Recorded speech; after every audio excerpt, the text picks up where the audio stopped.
모든 일에는 시작이 있고 끝이 있습니다.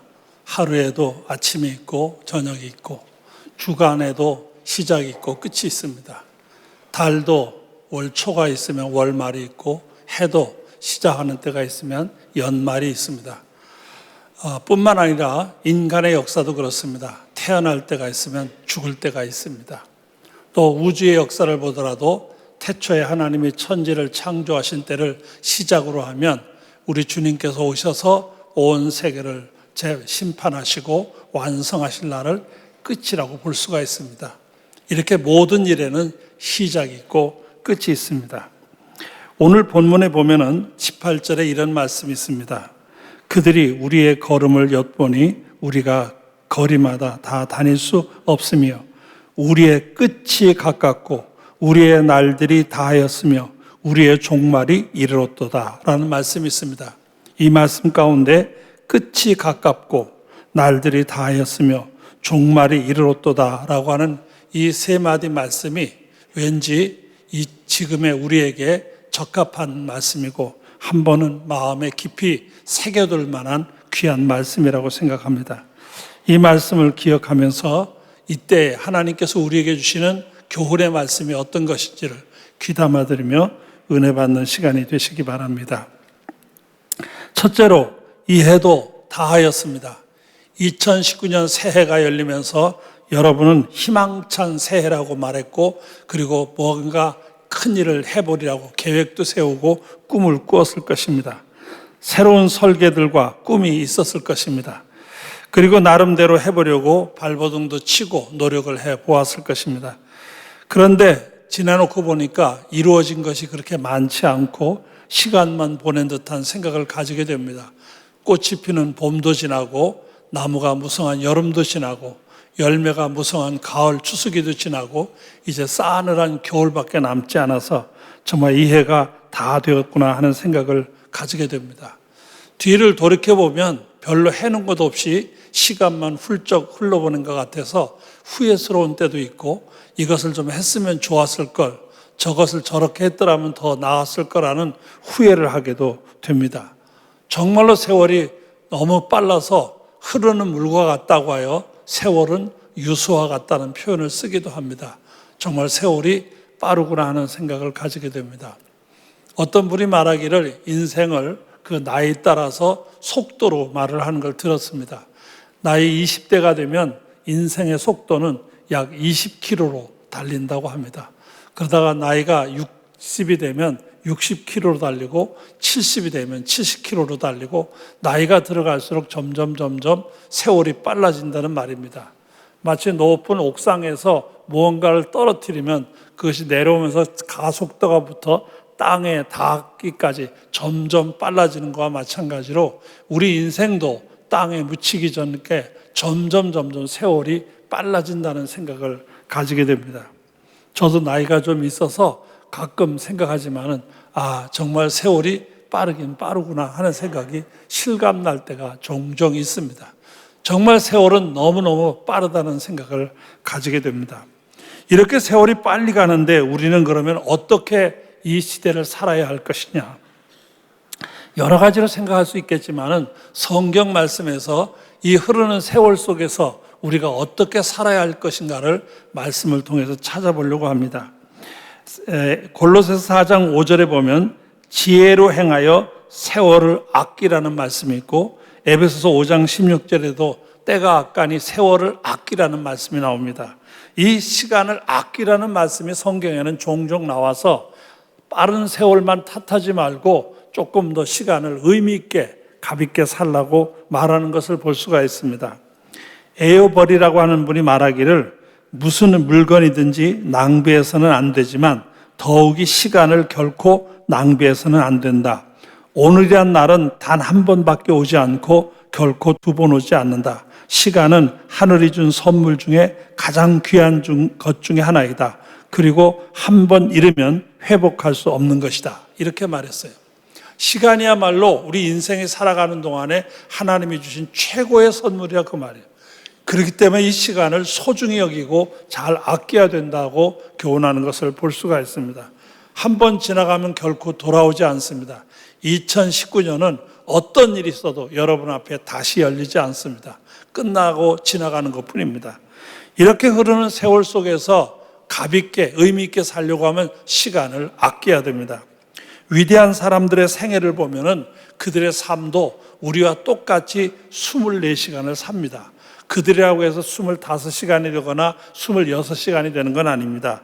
위대한 에디슨이나 이순신, 깔뱅, 에브라함 링컨 등등 이 세상에 이름을 남긴 위대한 위인들의 모습을 보면 그들도 우리와 똑같이 하루를 24시간으로 살아온 사람들입니다.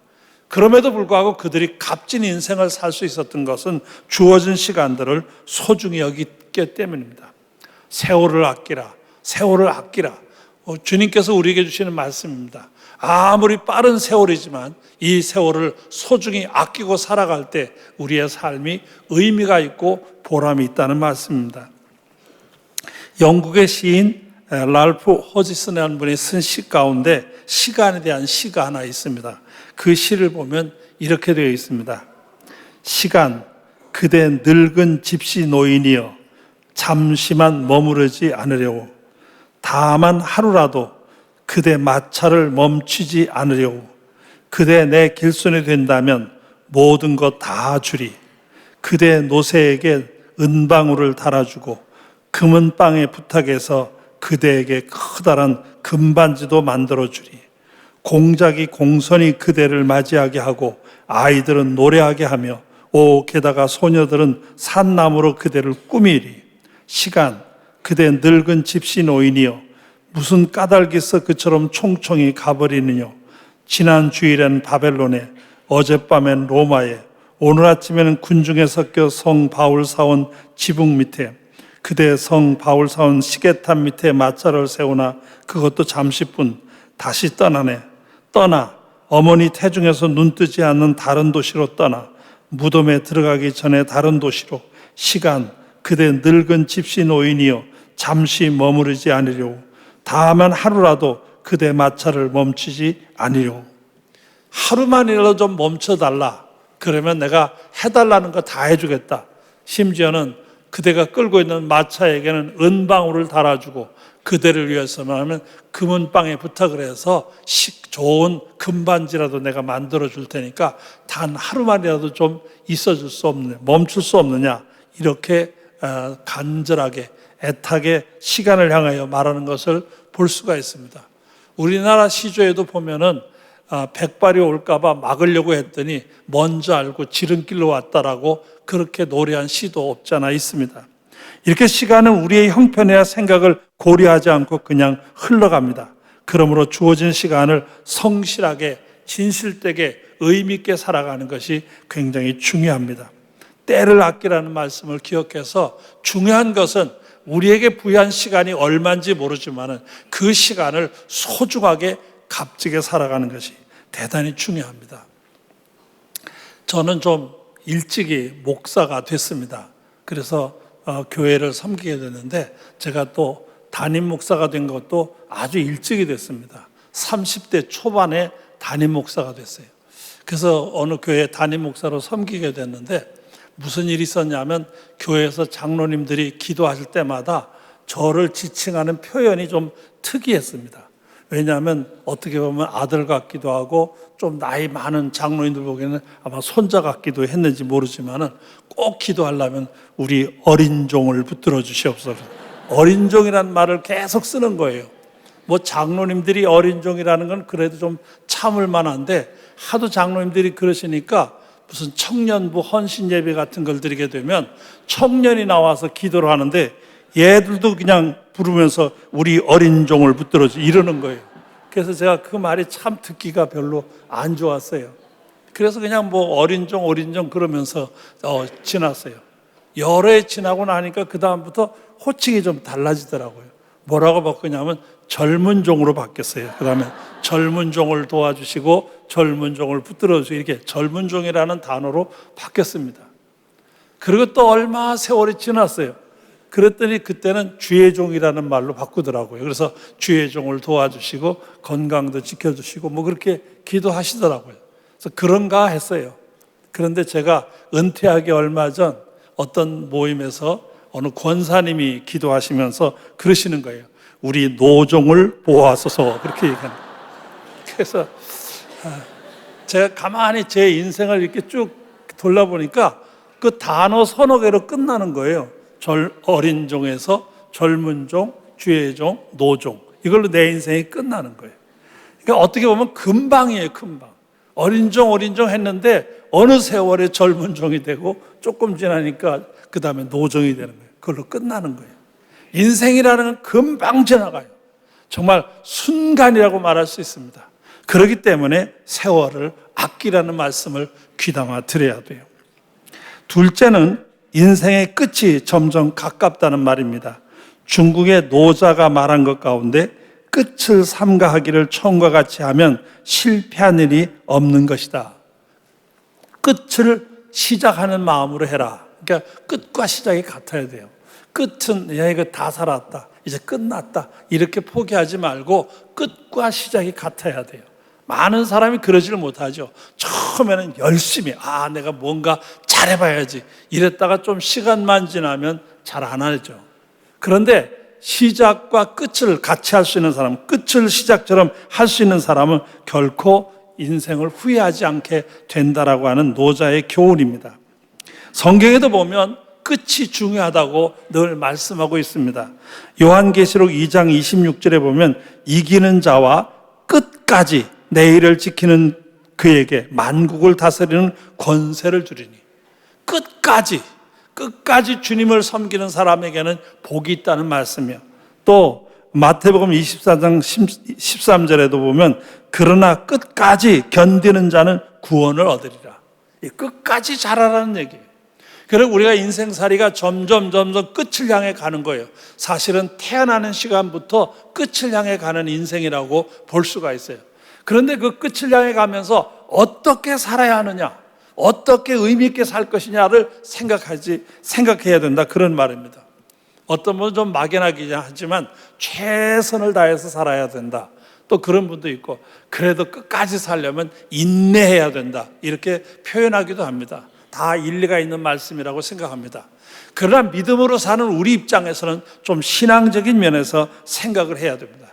저는 이 말씀을 묵상하면서 나이가 들어가면서 이제 더 우리가 신앙적으로 뭘 해야 될 것인가 하는 말씀을 생각하던 중에 더 주님을 가까이 해야 되겠다 하는 생각이에요.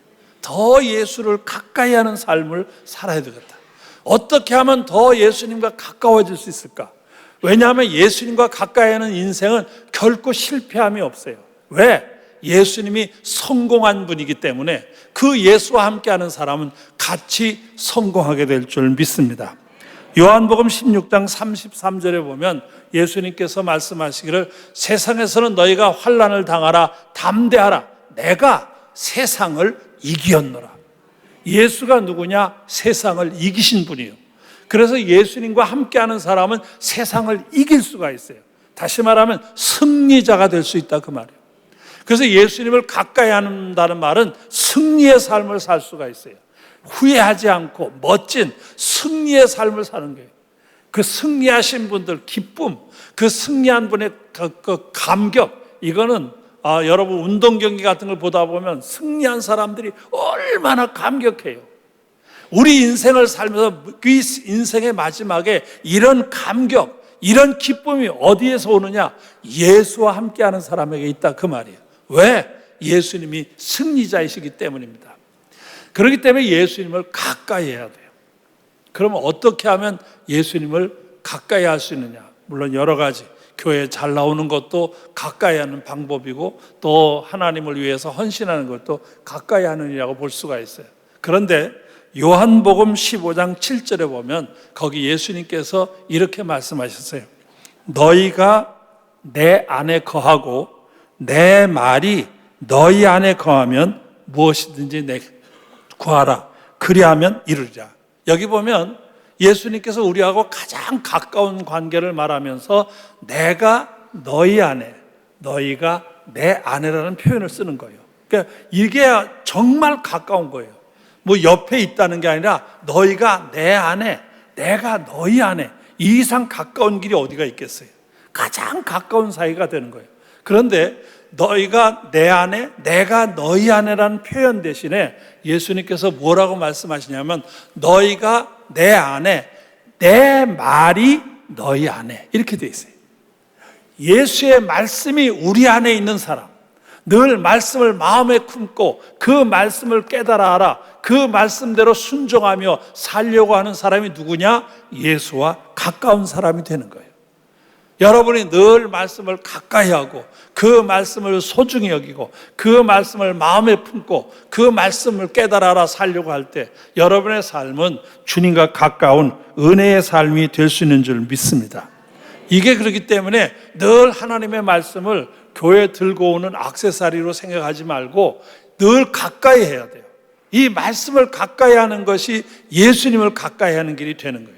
너희가 내 안에 내 말이 너희 안에 거하면 이게 얼마나 중요한지 몰라요. 그래서 여러분이 앞으로 세상을 살아가는 동안에 더 말씀을 가까이 해야 됩니다. 그것이 바로 예수를 내 안에 모시는 비결 가운데 하나예요. 다른 방법이 아니에요. 예수님 안에, 내가 예수님 안에, 예수님이 내 안에 거하는 가장 특별한 방법이 하나 뭐냐? 말씀이 있으면 돼요. 늘 말씀을 가까이 하고 그 말씀을 가까이 하는 사람에게는 이런 은혜가, 이런 역사가 함께 할 줄 믿습니다. 그렇기 때문에 늘 말씀을 가까이 해야 돼요. 세 번째로는 세상의 마지막이 점점 가깝다는 걸 기억해야 합니다.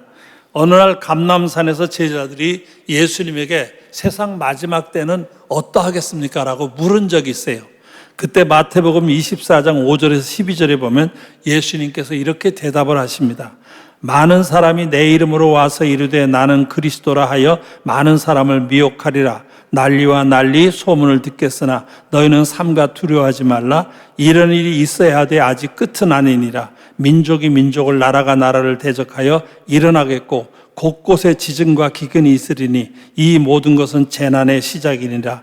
그때 사람들이 너희를 환난에 넘겨주겠으며 너희를 죽이리니 너희가 내 이름 때문에 모든 민족에게 미움을 받으리라. 그때 많은 사람이 실족하게 되어 서로 잡아주고 서로 미워하겠으며 거짓 선지자가 많이 일어나 많은 사람을 미혹하겠으며 불법이 성함으로 많은 사람의 사랑이 식어지리라. 이 마지막 때가 되면 영적으로 굉장한 혼란기가 오는 거예요. 혼란기가 올 뿐만 아니라 믿음으로 살려고 하는 사람들이 너무 힘든 때가 온다 그 말이에요.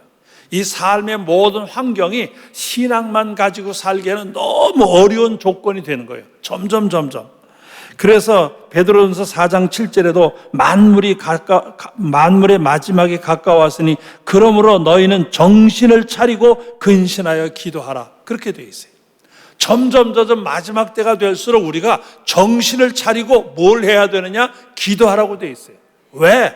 우리 힘만 가지고는 이길 수가 없어요. 우리 힘만 가지고는 이 다가오는 세상의 여러 가지를 견뎌내기가 너무 어려운 거예요.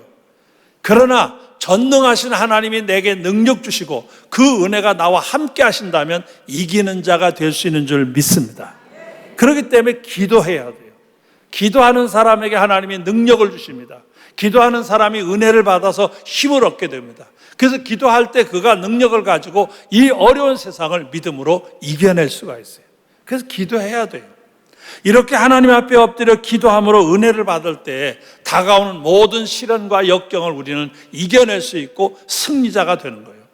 흘러가는 세월이 너무 빠르다고 거기에 탓하거나 그것 때문에 낙심하거나 포기하는 게 아니라 정신을 차리고 늘 하나님의 말씀을 가까이 하면서 기도하면 하나님께서 우리를 통하여 값진 인생을, 멋진 인생을, 그리고 감격과 기쁨이 있는 승리자의 삶을 우리에게 주실 줄 믿습니다.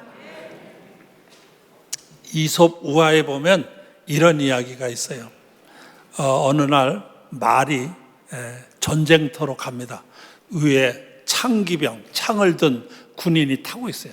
말이 이 전쟁터를 향하여 힘차게 달려갑니다.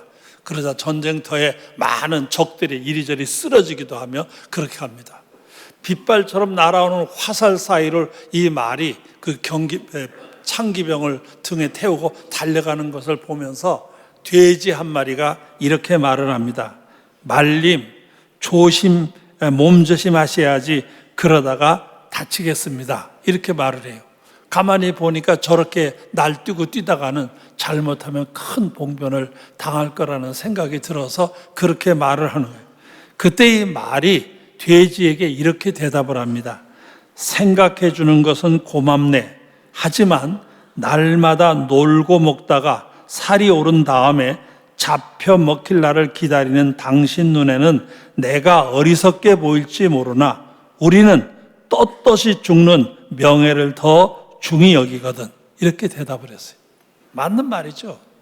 날마다 먹고 살만 디룩디룩 쪘다가 어느 날 잡혀 먹을 걸 모르고 사는 돼지보다는 그래도 명예롭게 전쟁에 나가서 승리자가 되기를 원해서 명예롭게 살다 가는 게 낫지 않냐라는 그런 표현입니다. 세상의 삶의 기준을 가만히 보면 어떻게 하면 잘 먹고 어떻게 하면 잘 사느냐, 이 기준을 가지고 살아요. 그래서 모든 사람의 기준이 어떻게 하면 더 잘 먹고 어떻게 하면 더 잘 사느냐, 더 잘 먹고 더 잘 사는 사람일수록 성공한 사람이라고 그렇게 말을 해요. 그래서 사람들은 그것이 삶의 목표가 돼서 거기에 아주 매진하고 있습니다. 심지어는 믿음으로 산다고 하면서도 기도의 제목이 어떻게 하면 잘 먹게 될 수 있는지, 어떻게 하면 잘 살게 되는지, 그것이 기도의 제목이 돼가지고 그것만 기도하는 어리석은 사람도 없지 않아 있어요. 그러나 믿음의 사람들은 그리스도와 함께 악과 싸워 명예로운 죽음, 명예로운 부활, 그리고 명예로운 승리를 바라보며 명예롭게 살아야 합니다. 적어도 우리가 믿음으로 사는 사람이라면 이런 마음의 자세를 가져야 돼요. 아무리 도전하는 악의 세력이 있다 하더라도 거기에 굴복하고 좌절하는 것이 아니라 적어도 우리는 그리스도와 함께 싸워 그리스도와 함께 승리하고 그리스도와 함께 영광의 기쁨을 누리겠다라고 하는 믿음의 자세를 가지고 살아야 된다, 그런 말입니다. 오늘 본문에 보면 우리의 끝이 가깝고 우리의 날들이 다하였으며 우리의 종말이 이르렀도다라는 말씀이 있습니다. 이 말씀을 여러분의 마음에 다시 한번 되새기면서 연말을 보내면서 정말 내가 어떻게 살아야 할까, 믿음의 사람으로 내가 어떤 인생을 살아야 할 것인가를 한번 다짐하면서 여러분이 이 말씀을 기억해서 더 말씀 안에 살고 더 기도하며 살아서 승리하는 복된 삶이 되시기를 주님의 이름으로 축원합니다. 축원합니다.